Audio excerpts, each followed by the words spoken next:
Welcome back, everyone. We've got an interesting topic and one we actually have never discussed here at Your Eggs and on this channel.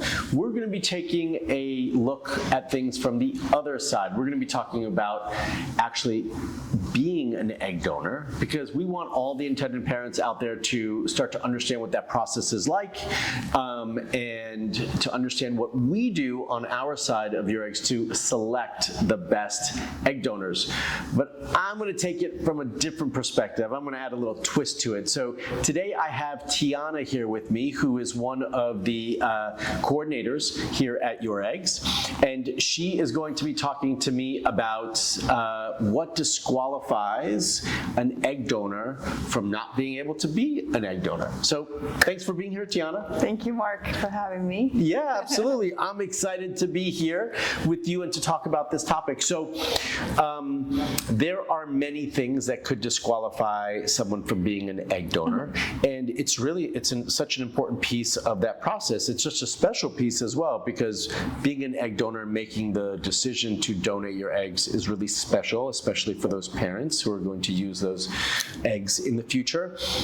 But it's not for everybody, and everyone doesn't pass the screening that we have. So what might be some of the 2 or 3 top reasons why we might disqualify an egg donor?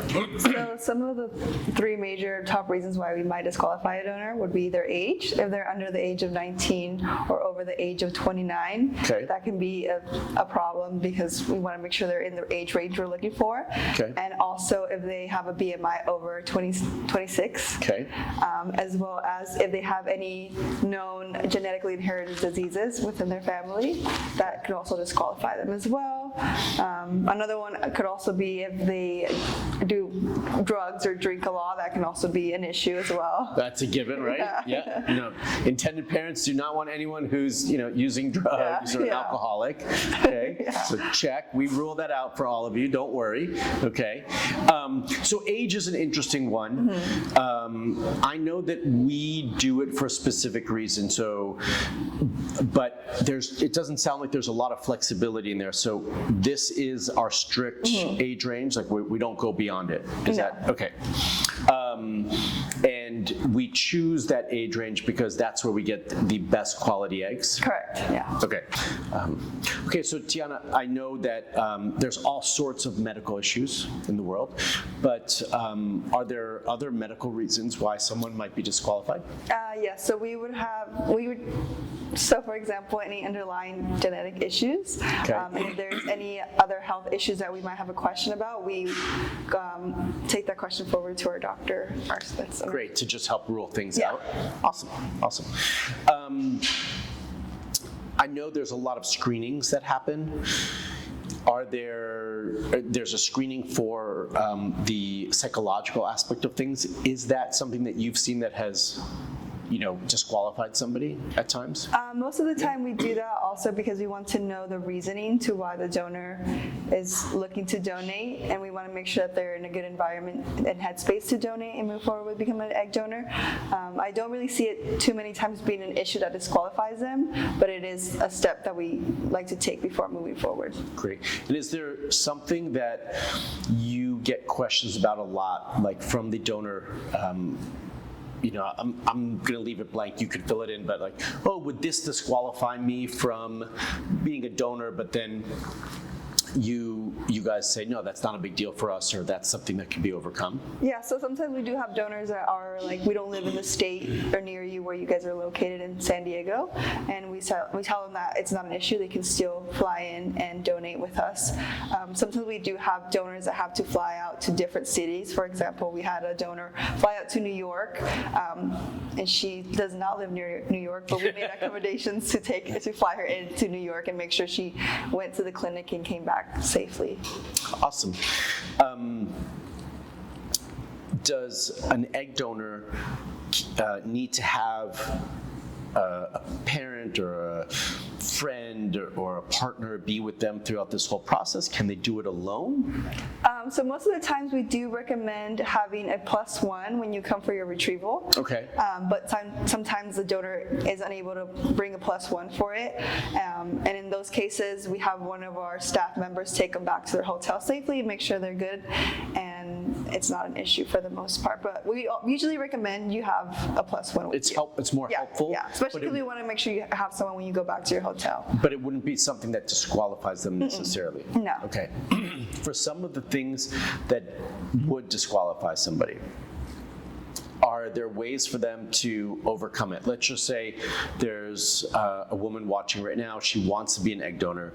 You've said something that she connects with and says, oh, I've got that, or this is a problem for me. Are there ways for them to overcome those issues and still be an egg donor? Yeah, so there are some stuff that they can change for like lifestyle changes. Okay. For example, if you are currently using recreational marijuana, you might want to stop. Or if you're smoking a lot, we also recommend you stop smoking before donating, as well as if your BMI is over the 26? Yeah, if your BMI is over 26, we can recommend you make the lifestyle changes and maybe try to bring it lower, just so you're within the recommended FDA recommendation range. Yeah. Range. So for those of you who aren't aware, BMI is body mass index, and if you're 26 or over, you're overweight, potentially considered obese, and so that could disqualify you from being an egg donor. And so one of the things you could do, if that was something that you wanted to do, is and still be an egg donor, is you would work on lowering your weight to fall into that lower threshold or under 26 of a BMI to be able to qualify. It might take a little bit of time, but it's going to be good for your health anyway, so something to strive for. Any other things that come to mind that could be a reason why you all would second guess utilizing somebody as an egg donor? So another reason could also just be the communication. If we happen to reach out that we're ready to move forward and you don't respond for weeks, we might have to move forward with a different donor, and you unfortunately would have to lose your chance. We wouldn't think you're very reliable, or we wouldn't trust you very much to moving forward, because we want to make sure that communication is very prioritized with us, because you have to stay on schedule with a lot of stuff like your medication and your flights and everything. Yeah, I think this is something that really we should highlight. So there's a lot of young women out there, and you're maybe watching this video and you want to be an egg donor. And when we choose a woman to be an egg donor, we take it very seriously, because the couples that we're supporting, the intended parents who are going to select you, take it very seriously, and it's a really important thing for them. So if you're out of communication with us at any stage of this process, it makes it more stressful and more difficult for that couple, right? They don't know if you're moving forward, they don't know what's going on. And so if at this early stage of just basic communication to get you enrolled and part of the system, we have a lot of breaks in communication, that tells us that we don't have a lot of confidence in you, that when we get to these more important stages, that you're going to be able to follow through.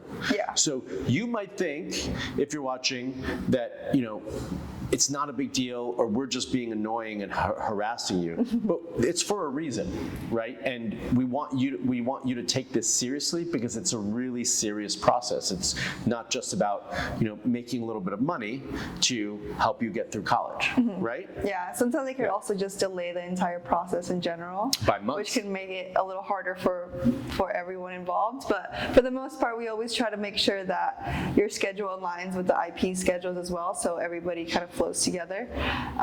But yeah, communication's a very important thing with egg donating. Yeah, so I say this because I have a personal story around this, which I'm going to share. I was working with a couple, and they had decided after a long fertility journey to go through and use an egg donor.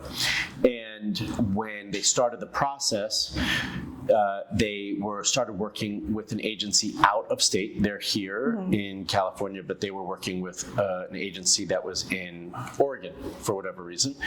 And the donor would connect with them and say yes, but then when she would start her cycle, she wouldn't reconnect to say, I'm ready.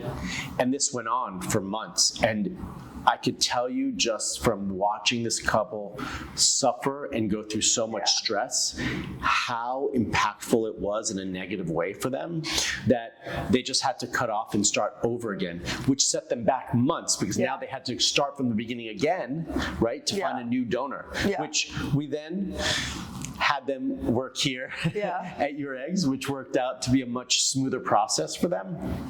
But prior to that, it wasn't. And so I want to highlight this for everybody because it really is such an important piece in that process. So if you're not in communication with us, you will be disqualified from being an egg donor. And that is why, right? Yeah, exactly. Because the compensation also is for that, is for your time and you're working with us and everything. Yeah, absolutely. Awesome. Well, I want to thank you for joining me today. You know, this information about talking about egg donors and how we select them and what works for them is something that is also important, not just for the donor, but for the intended parents, so that they know how seriously we take it on that side of things. So I want to thank you for joining and sharing that information. I want to thank all of you for watching and being here with us today, learning all you can about using an egg donor or being an egg donor. If you want more information on any part of that, right? If you're out there and you want to be an egg donor or you want to use an egg donor from our agency at Your Eggs, then I want you to go to our website, youreggs.com, to find out more information. We've got easy forms that you could just click on, fill out, and it will come straight to us, actually straight to Tiana, I'll take over that. where she will review it and move you on to the next process. And we look forward to supporting you. So if you want more information on that, head on over to our website. And if you have any questions that we can answer for you about this process, you can just leave those questions down below and we'll do the best we can to answer those. And we'll see you in the next video.